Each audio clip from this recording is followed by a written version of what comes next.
bros, we be back. I don't know how else to say that. Anyway, we're back to play more I Love You, Colonel Sanders, KFC dating simulator, whatever you call it. Man, this loading screen is really long. I just realized that. And hopefully it'll start us at the right point and I don't have to skip through 10 million things of text like last time. Oh my gosh, we have to skip so freaking much. Sup, we're gonna pick Clank this time because we have to skip through all this anyway, and I said I would do that, so let's try Clank. Sorry, Pop, but I think Miriam will be partnering with Clank today. It's okay. I already ate. Oh, seriously? It's not entirely clear if Pop has any idea what the point of school even is at this juncture. Clank is clearly excited to have some attention. He heats up and begins rolling back and forth. Well, things seem pretty good, I guess. Warp, warp, warp. Hold on there, fella. We don't even know the assignment yet.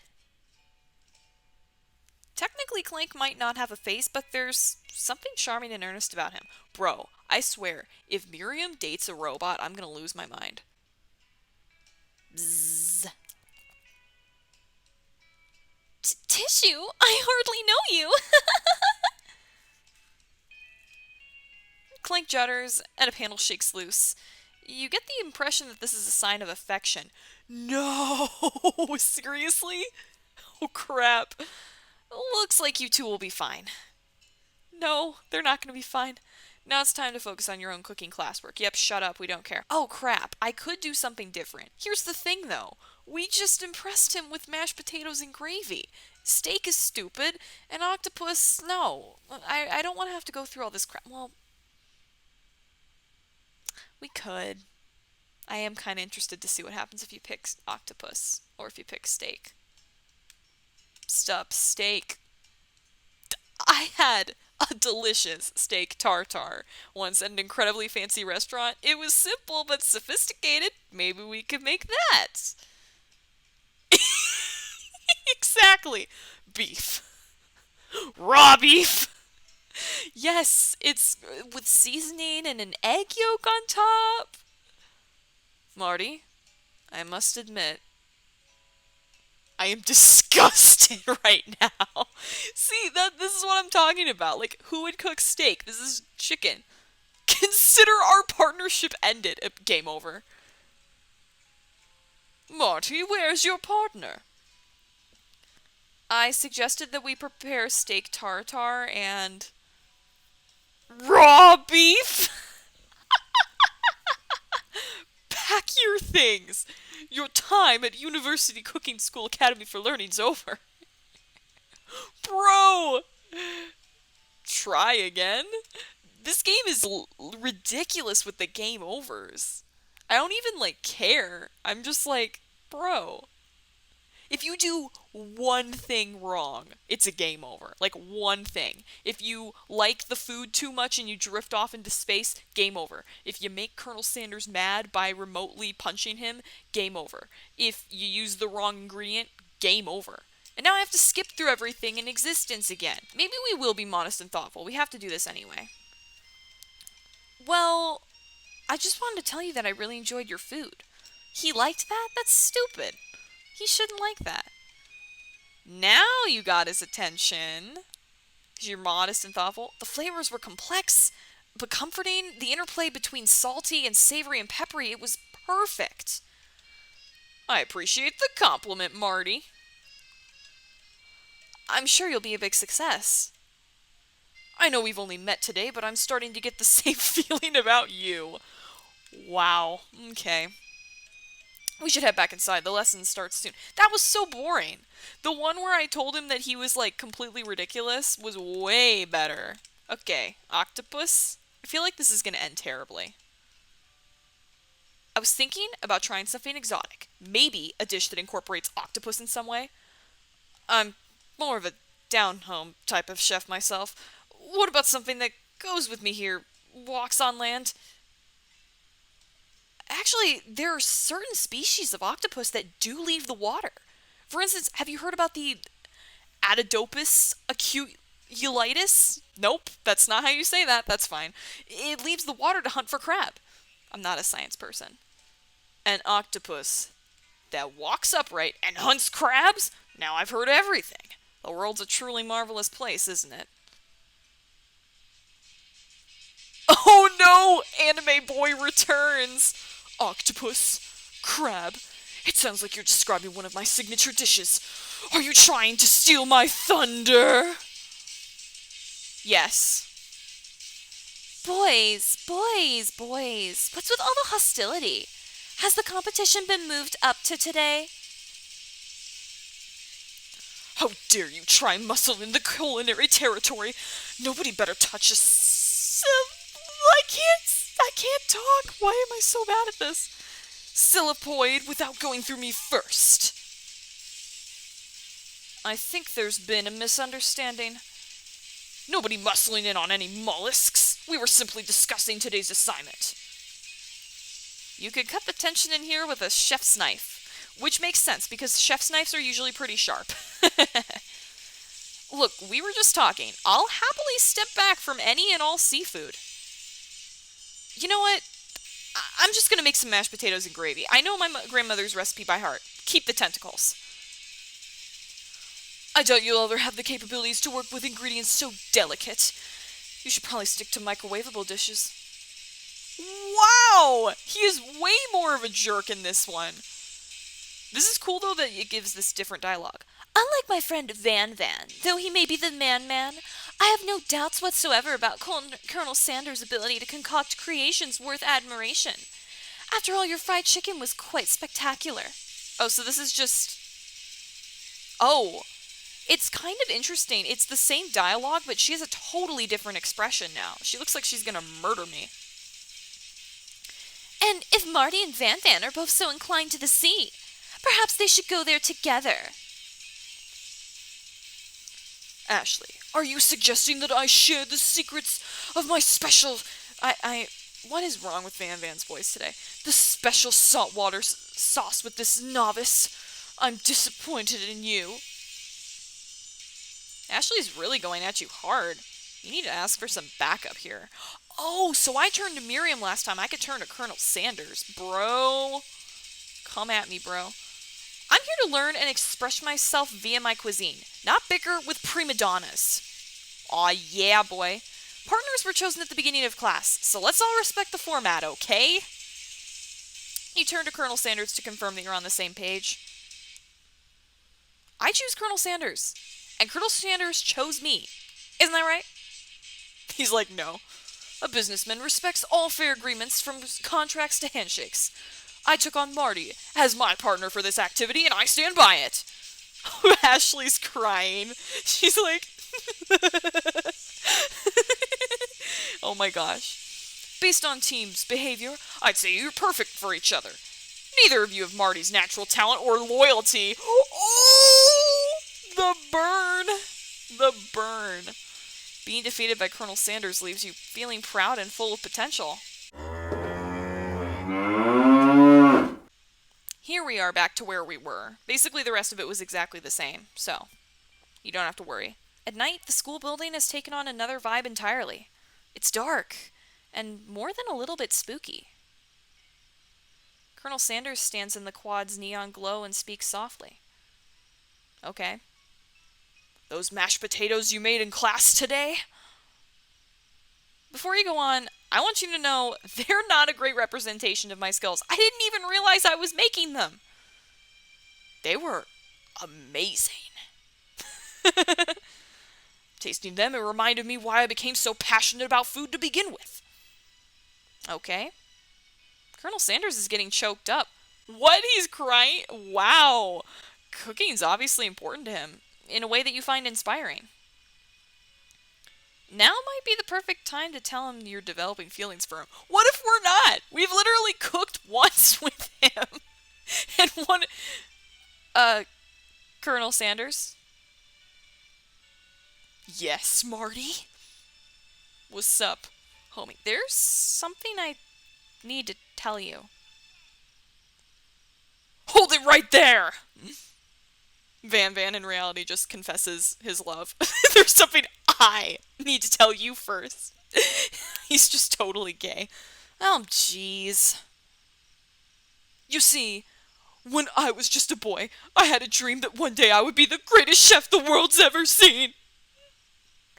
And ever since, I've been working toward that dream. Day and night. Never stopping, never resting. Also, lifting a lot of weights. Like so many weights. Yeah, I could tell. We should follow our dreams with all of our hearts, that our souls may grant them like wishes floating on a shooting star. Okay. Hey, no, you... Shut up! I'm the one here that says inspirational stuff and being the star of the story. I love how his hair goes from sticking out to sticking up, and literally he looks like an anime character. Like, I'm waiting for him to be like, One Punch! Or something. He's not the star of the story. Aren't we forgetting that your cooking literally killed a guy? Marty with the burns. This is exactly me. It's kind of hilarious. You can't prove that. I also saw you kill that guy. What was his name? Somewhere in the distance you hear a long, sad sigh. Nobody ever remembers him. Forget him. We're talking about me.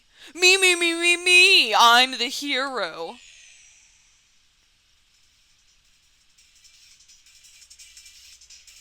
What? What is this? What is this? Where is this even coming from? We're in like a fever dream now, apparently. I'm gonna assume that the spork monster is a girl. The spork monster is here to fight the hero. My thoughts exactly. I think I left the fridge door open. Later, nerds! We have to fight a monster? How dare you threaten me just as I was letting down my guard and connecting with another chef on an emotional level? Be afraid. Be very afraid of me. Because I'm a monster, see? I don't know what I'm doing. Is he rhyming on purpose, or is that just a coincidence? But before you can discuss syntax any further, it's a turn-based fight sequence. Okay, I'm down with this. What will you do? So, apparently oh my gosh, this is amazing. So our school gets attacked by a spork monster, and then you can attack. Okay, well, we've got knives. I have my beautiful, ceramic spoons. I can fight. Attack. You decide to go on the attack. What attack will you use? I don't know. What do we have? Cook with love. Okay, I guess that's the only attack we have. Cook with love! Wait. Cook with love does 1 damage. It just got real. That attack really upset the spork monster. Spork monster goes on the attack. They spit hot gravy at you. You take 1 damage. Okay, so it's like equal. Attack or defend. So my question is, can we fail this fight? Because I don't want to have to go back. You decide to go on the attack. It worked last time, right? Cook with love. Cook with love does 1 damage. Spork monster won't forget this. Spork monster is really feeling threatened by your attack. Spork monster focuses their mashed mind and draws in energy from Mother Earth itself. This may be the weirdest game I've ever played. They grow larger and more intimidating. How will you respond? Defend. They're gonna, do a huge attack. You decide to defend. Which defense will you use? Cook with love. Trepidation? Sure, we'll go with that. That's the only thing we have. Also, why isn't Colonel Sanders doing anything about this? I just realized. We're with Colonel Sanders. He's just standing there awkwardly, not helping us. You hold your head between your You hold your head between your hands and mutter, "This is not happening. This is not happening." There is not a spork monster attacking us at midnight. Spork monster's no quitter. Buffed up and ready to rumble, they go on the attack once again. Okay, so defense does absolutely nothing. Spork Monster uses Ulti Tensile. You take 2 damage from the attack. If you take much more damage, you're not going to survive the battle. What are we doing? Run away. Okay, we're attacking, bro. Like, I don't know what else we're supposed to do. Attack. You decide to go on the attack. This is so... I'm so confused by this game. Spork Monster is oozing cheese sauce onto the lawn of the quad. I wonder who's going to have to clean that up. Feeling vulnerable, it prepares for the ultimate attack. Watch out for Colonel Sanders and his chicken staff. He can use magic. Vile villain, your reign of terror stops here. Colonel Sanders summoned the energy of 1,000 chickens. So basically it's just Kakariko Village with the... You smack a chicken, it goes... And then it hits you 1,000,000 times. What? Pot pie power pinch! His face! Also, I'm pretty sure... What in the world? I freaking love this. This is so weird. Pie power pinch does 10 damage. Hopefully he's dead. Spork Monster's defeated! Yay! You... saved me! Yeah, no kidding. An injured Spork Monster spews steam into the night. Is there monsters like normally around this school? Forget mercy. Finish him! Or spare this wretched beast. Bro, it's... He literally came and damaged us a ton. I'm just... Finish him. I'll do that. No student will ever walk the quad in fear again. Yeah, that's right, Marty. This monster messed with the wrong chef! So, I'm being really loud. We're still attacking. Holy crap. You ready your final attack? You'll never survive my... What?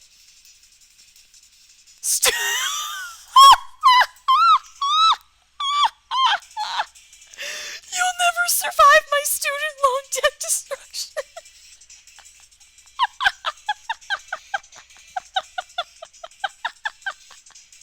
Oh my gosh.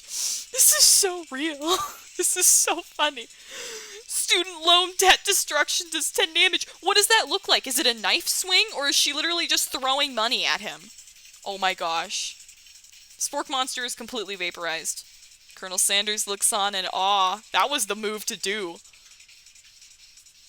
Oh, wait, he had a sprite flash. I'm gonna have to look back and see what that looked like. You continue to surprise me, Marty. The defeated monster left behind a special item. It appears at first to be a cookbook, but upon closer inspection, it's so much more. It's a book of magic spells with a golden chicken on the cover. This is a cross between, like, Cardcaptor Sakura and Billy Hatcher. You open it up, the chicken elder's like, Booger! That's also a really weird game that has chickens in it. Billy Hatcher. You open the cover and find a library card tucked inside.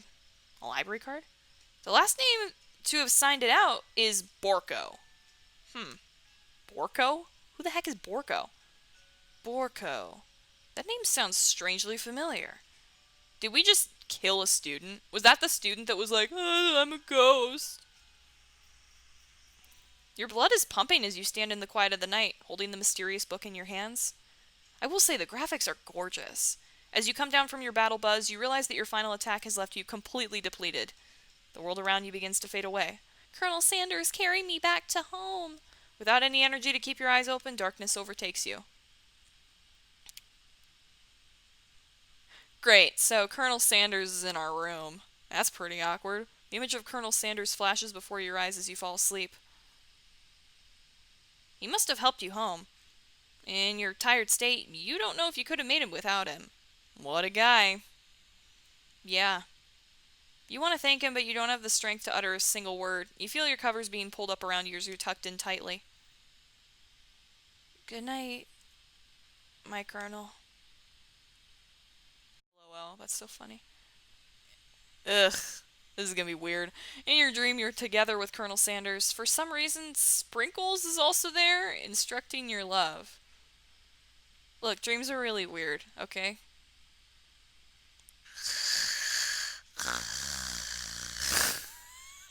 Oh my gosh. Can I please have a gif of this? Oh my gosh, everyone is in the dream. Whoa, this is so cool. Look at all the graphics. I know it's moving really slow because my computer sucks, including the student who is dead. He's there.